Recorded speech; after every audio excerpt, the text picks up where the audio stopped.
to play Saguaro Sevenths. So after everyone has picked the color of markers for all of their seventh chords, you would have two different levels as far as options for students.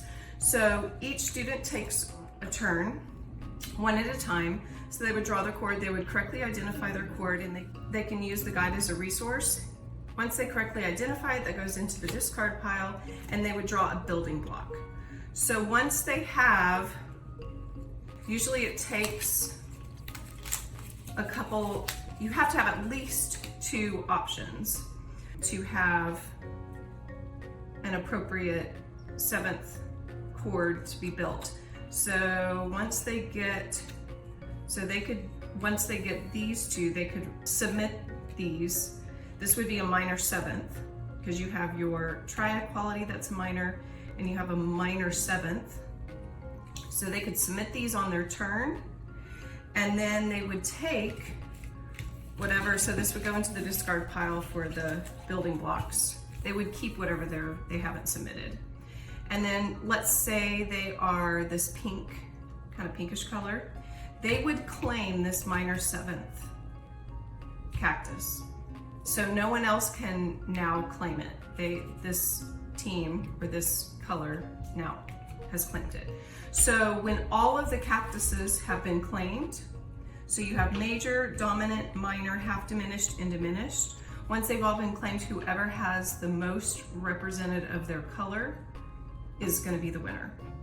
If you are short on time and or you just are having to explain and talk a lot, maybe the first time that you're playing the game with students, you could just say, you know, we're going to play for 10 minutes and whoever has the most chords is going to be the winner at that point.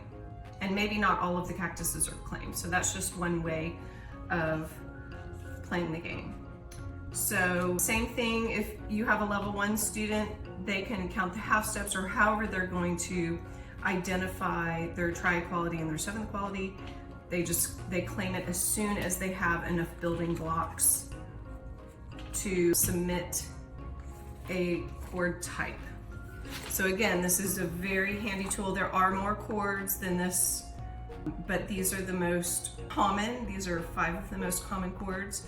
So these are the ones that we teach and use in this game. So, and don't forget, you've got this awesome activity sheet to help reinforce that. And of course, celebrating at the end. I always have my students hold the poster board because it's just so beautiful and gorgeous, as well as the success poster. Thanks for joining us at Music Game Club. You can find printable and digital music theory games and other teacher resources at musicgameclub.com.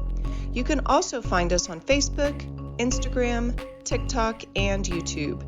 Tag us on social media so we can celebrate with you your student success in playing music theory games.